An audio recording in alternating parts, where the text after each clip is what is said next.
In this video, I'm going to show you how to fix gold notes not working on Instagram. So please watch the video until the end and follow this tutorial step by step to avoid making mistakes. So let's get started. So the first thing you want to do to fix the gold notes not appearing on your Instagram is simply updating your app. So make sure that your Instagram application is updated to the latest version. So you want to visit the App Store or Play Store first and search for Instagram.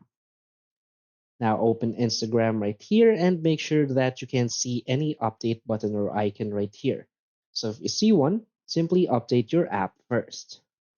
Now, after updating, open your Instagram app.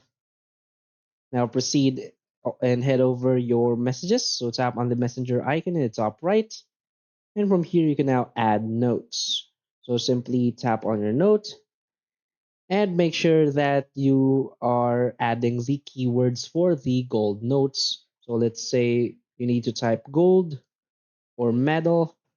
This is because this feature is for the current Olympics. So let's say we want to type gold. Now tap on share and your notes should be gold right here. But as of now, I think Instagram has already removed this feature. So if it still works for you, then good. But that's all about it in this tutorial. So if you find this video helpful, please hit like and subscribe. Thanks.